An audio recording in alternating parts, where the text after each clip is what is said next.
Hi, I'm Erin, 30, male. So I'm just going to try putting it all down here. For all my life, I've known that my friends were friends with me because, according to them, I'm the trust fund baby. They always tried getting close to me because they thought that I'd be throwing lavish parties all around the world and sponsoring booze at parties, and they always left me when I turned out to be nothing like that. It's true, my parents have a huge trust fund for me, but I know how hard they worked for it, and I know that the wealth wasn't built in a day, and one mistake could absolutely ruin my father's company. So I work hard every freaking day. I work hard to expand what my father started, but recently I was very close to making that one mistake. Ashley, the love of my life, my wife, Ashley, 28, female. Throughout college, I didn't date anybody. I'm not the type who dates or hooks up with women casually. I always wanted to date to marry. But when the news about my parents' wealth spread, I attracted all the wrong kinds of company. You see, when you have money, you become popular and people want to live off of you.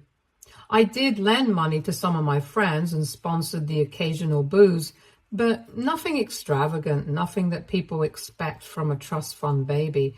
I believe that doing something in moderation isn't bad, and in fact is important because you need to be a part of society too. So I tried being in everyone's good books, but rarely trusted anybody. During my graduation party, I met Ashley. She didn't seem to know me, and I started casually talking to her, and we really hit it off instantly. We exchanged phone numbers, and on our first date, I took her to McDonald's, and we had the time of our lives. She didn't seem to mind that the first date wasn't anything fancy, and I fell in love. Ashley was the first love of my life.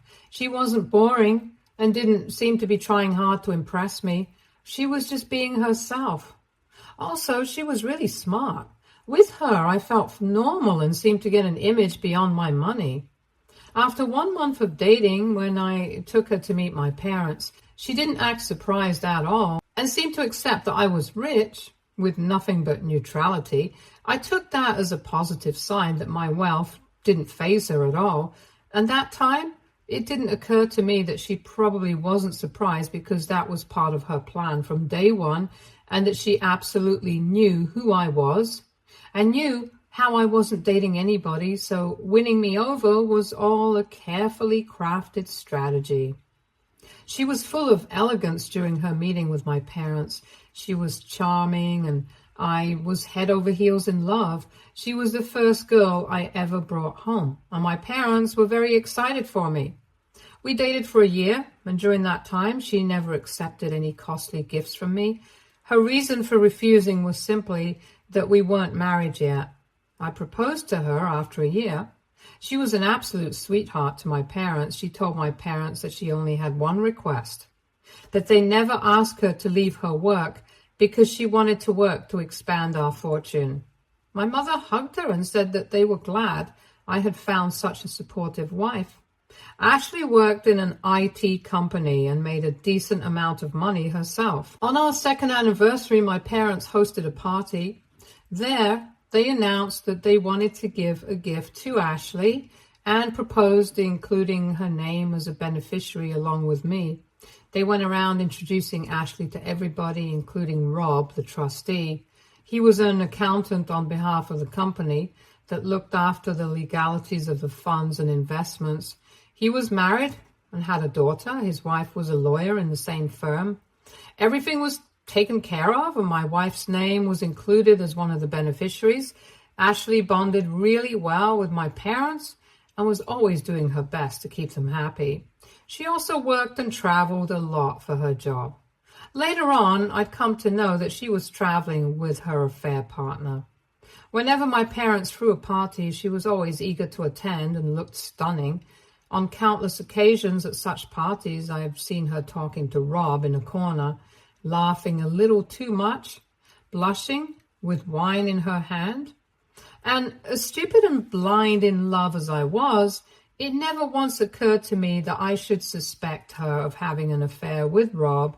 But all this time, Those two were having an affair behind my back. Looking back at it, I'm surprised at Ashley. She's an absolute pro actor. She treated each of us so well that the mere thought of ever suspecting her seemed blasphemous. But she was just biding her time. Almost 7 years into our marriage, my parents passed away within 6 months of each other. I absolutely immersed myself in my work because it was just too difficult to deal with all the emotions when you also have to keep the company running. And that was the first time in years when Ashley started showing her true colors. After the funeral, she was distant. I thought maybe she was dealing with grief in her own way and tried giving her space. She didn't say one word to me about my parents passing away or ask how I was. I thought it was strange, but secretly blamed myself for being unable to talk about how I felt either. About 2 weeks passed before I decided to get home early from work and talk it out with Ashley. I bought a bunch of pink roses on my way back. I had my own key, so I let myself in and came face to face with Rob.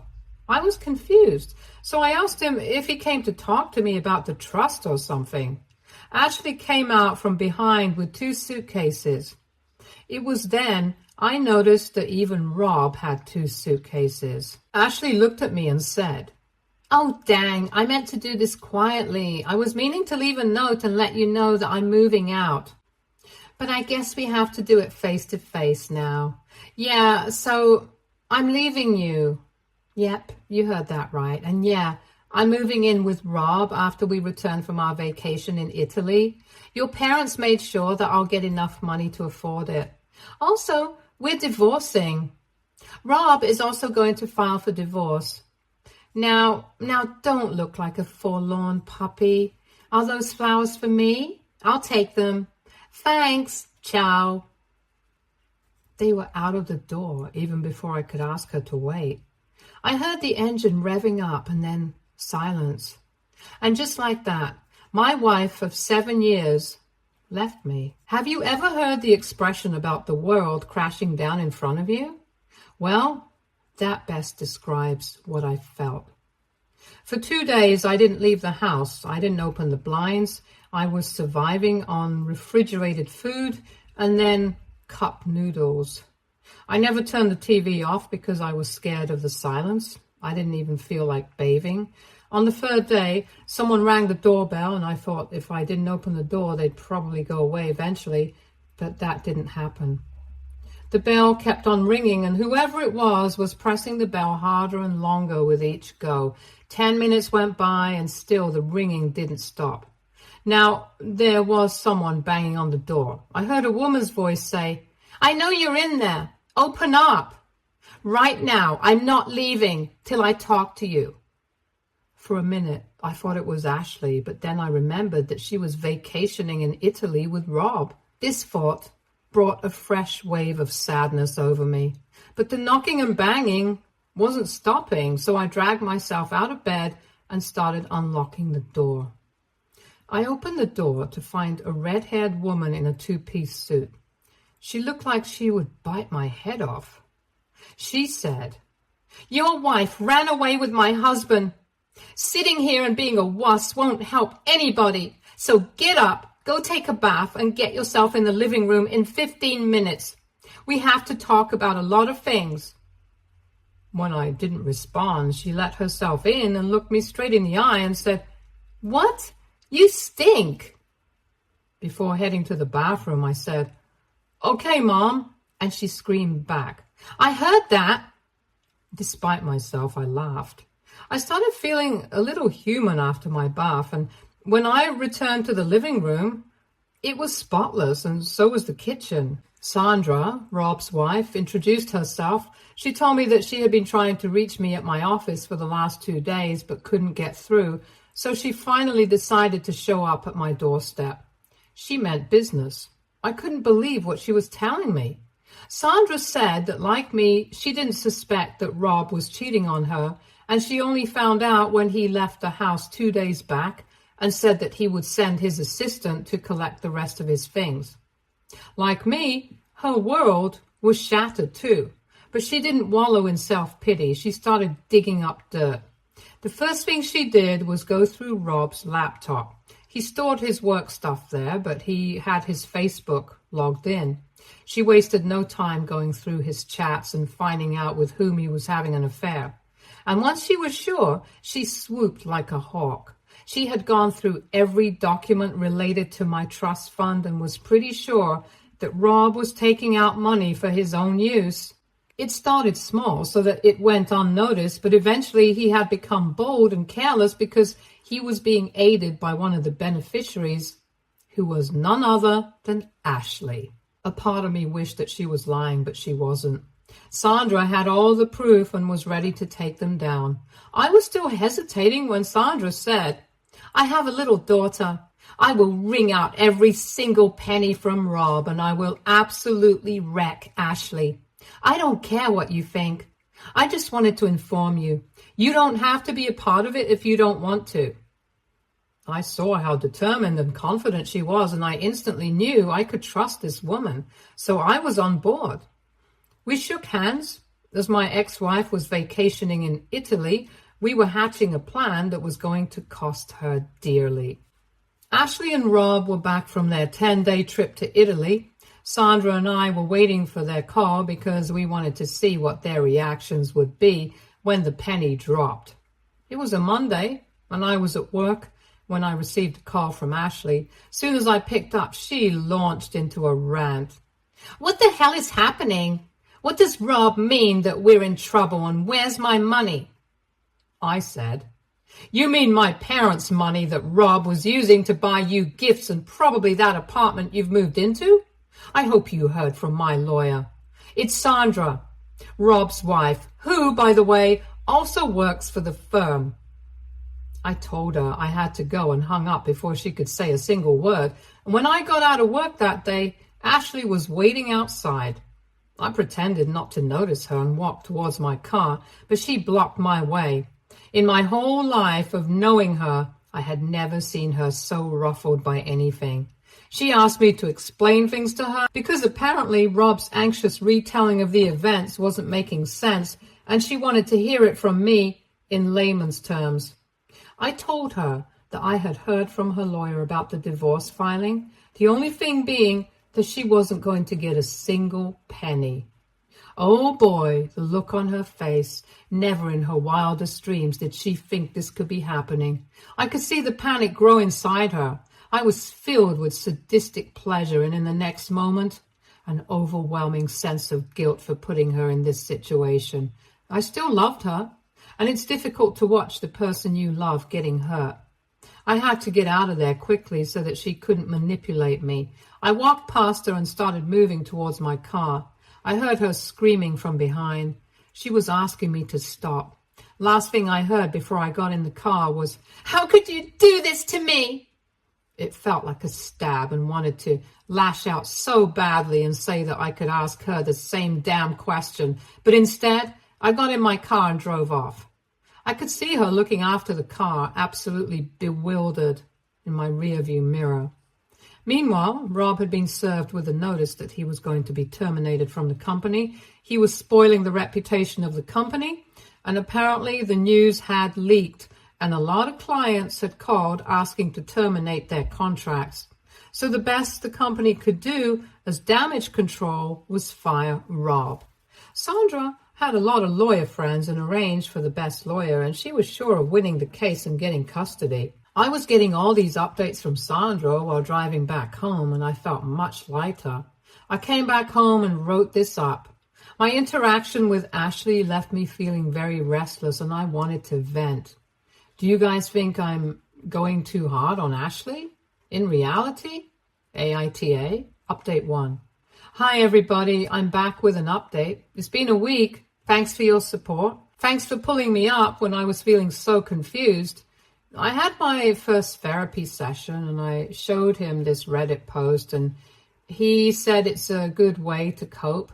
He said it's natural to grieve the person you lost, in this case, Ashley, so it's only natural that I was feeling so overwhelmed after I dropped the bomb.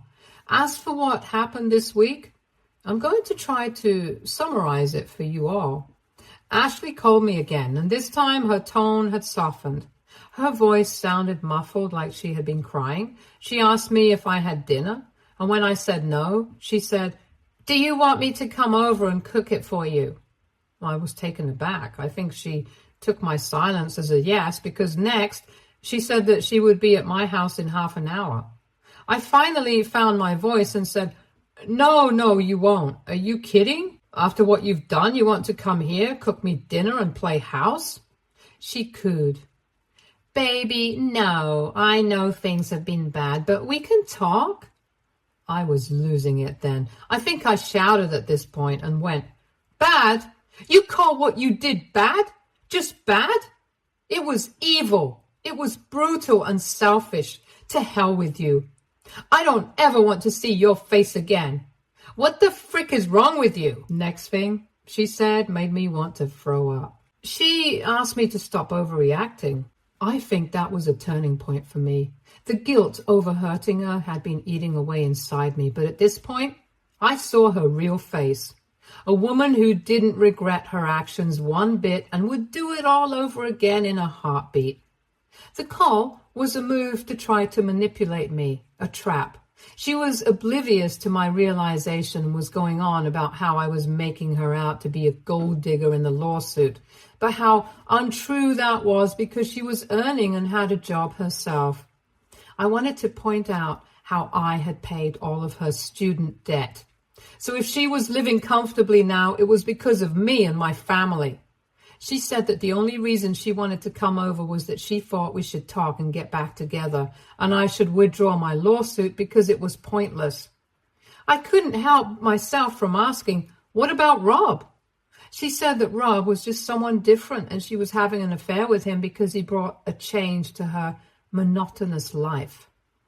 Then she started blaming me for being away for work and for never being there for her. She said her affair with Rob was passionate and I lacked it very much, and instead of apologizing to her, I was giving her a lawsuit. At this point, I was convinced that she was trying to give me an ear bleed. I told her that if she had been having so many problems, she could have talked to me about it, or we could have gone to marriage counseling. Cheating was never the solution. She diverted the topic and started insisting on coming back. I cut the call and called Sandra. I told her what happened. Sandra asked me to ring her back and ask her to come over. She said she was going to come over too. She asked me to play along and see what her real motive was. So I cut my call with Sandra and called up Ashley. She sounded so smug when she picked up. She said that she knew I would come around and that she'd be there in half an hour. And before Ashley came, Sandra arrived. I didn't know what her plan was, and there wasn't enough time for her to explain. She went inside and asked me to make Ashley sit in the dining room. Sandra said that she would make a special appearance in this drama. Ashley turned up about 40 minutes later, and it was obvious that she had made an effort to look good. She did look good. She got inside, kissed me, and was heading towards the bedroom where Sandra was. So I stopped her and asked her to sit in the dining room. She turned to me and pouted and said, "But why, sweetheart? Did I lose my rights so easily? Was your love so weak? Will you not fight for us, baby?" At this point, Sandra came out of the bedroom. Ashley looked too stunned to speak and croaked out something like, "What the hell?" Sandra smiled at Ashley and said, "Ah, finally, we meet. The woman who's dating my useless husband, Rob, the cheater. Oh, and yes, you did lose your right to the bedroom." Ashley swung around at me. "How could you replace me so easily? You're sleeping with Rob's wife after taking away all my happiness? We had so many debts, and now we won't even get the damn trust fund money, and God knows who leaked the news. But now Rob is jobless. I might get fired too. You're just so selfish." Sandra piped in and said, "What do you mean we have debts? Is it like a joint loan thing? Were you helping Rob misplace and withdraw the funds, or what?" Ashley swung at her then. Hell yeah, I was. I supported Rob from day one. Do you think he could have planned something like that on his own? Obviously, I helped him. Unlike you, you evil witch. You've been nothing but condescending to him. That's why he chose me over you. Get out of here. How can you be here when your husband is jobless? Why the hell don't you give a statement in his favor and help him out? Sandra smiled sweetly and then told me that she thought I ought to send Ashley home. The job was done. I got the cue and held the door open for Ashley. Ashley stormed out while hurling a volley of abuse at us, and when she left, I turned towards Sandra and asked, what just happened? Sandra pressed stop on a tape and then winked at me. Her eyes were shining. She said excitedly, "We got a confession, Erin. We'll ruin them. I told you I'm not letting both of them escape." That, my friends, is Sandra for you. She's clever and ruthless. If I were Ashley and Rob, I'd be terrified of her. She's just too good at what she does. Before heading out, Sandra confessed that obviously it was her who had leaked the news about Rob. I told her that her intelligence was rubbing off on me, and I had figured at least this much out, that she had something to do with it. Guys, I'll keep you updated. The game is finally beginning. Update 2. Well, I'm back with an update too soon, I guess, but I couldn't wait to tell you guys. Sandra is an absolute ruthless killer. She sent the tape to Ashley's company with a detailed explanation of what was going on. She said in the note that someone who could go to that extent to fool the people who care about her wasn't a credible person to work in the company and would probably try to embezzle funds from them if she saw an opening. Sandra also knew one of the business partners in Ashley's firm who happened to be her old friend. Sandra's friend abruptly pulled out of a deal that she was about to sponsor and said that there were certain members on the team whose credibility she doubted. So the deal was off the table. Ashley's boss was absolutely torching himself when the news reached him. They made a swift decision to save the deal. They fired the person who was responsible for it. That's it, just like that.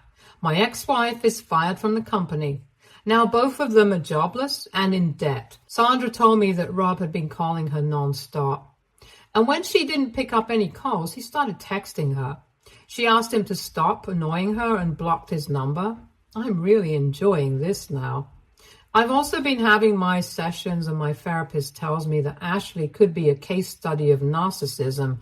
LOL. That was low-key funny. I laughed freely after a really long time. Anyway, I'll keep you guys updated. Oh, did I tell you guys that Rob was taken into custody? And apparently Ashley had to break into her savings account to pay his bail. Serves them right. Bye for now. Update 3.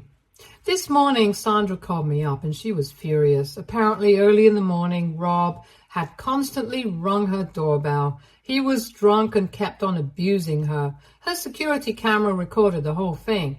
When Sandra asked him to go away, he tried breaking in.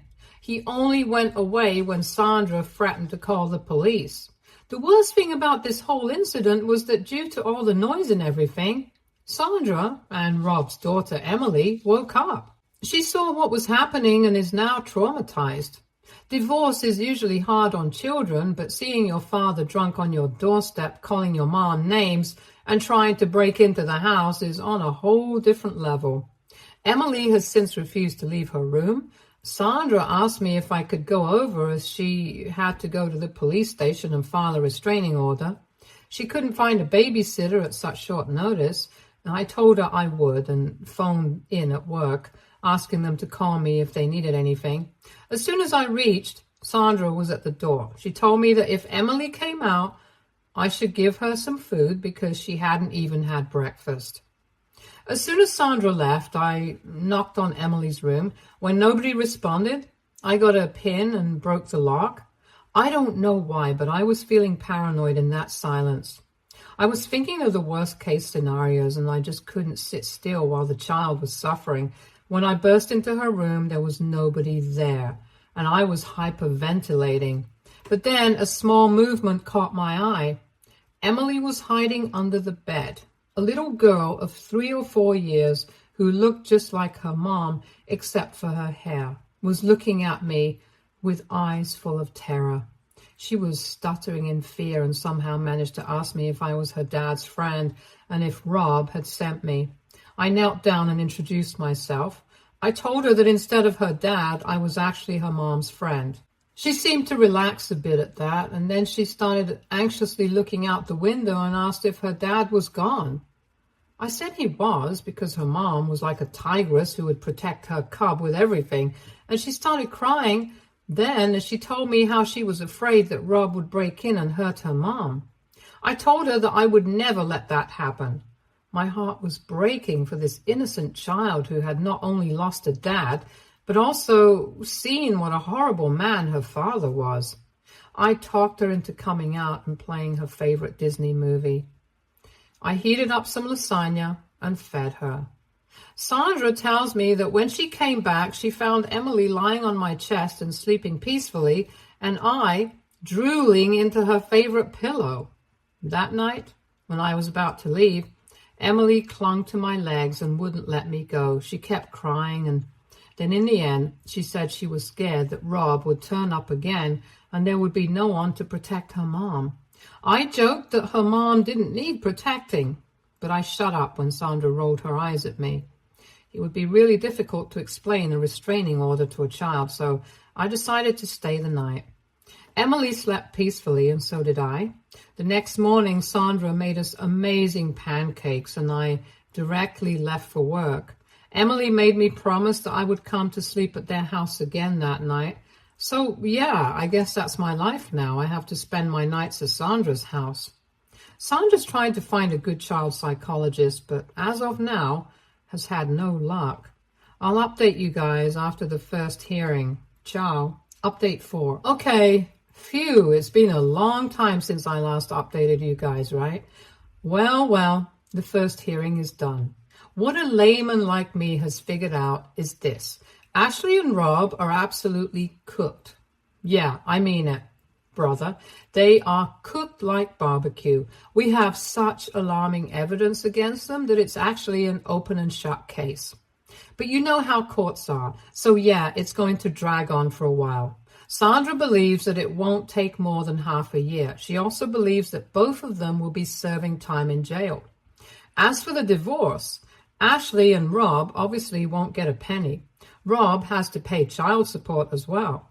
Ashley and Rob were job hunting, but with no luck. I have news that Rob is working as a janitor in a nearby club. Outside the court, we saw Rob getting beat up by some loan sharks. Things are looking grim for that man. He's finished. When he saw Sandra outside the court, he ran to her and fell at her feet. He kept begging her to take him back, but by now, we know better. Sandra's lawyer tells us that the case is so in Sandra's favor that Rob won't even get visitation rights. Stay tuned for more stories from Argo Relationships.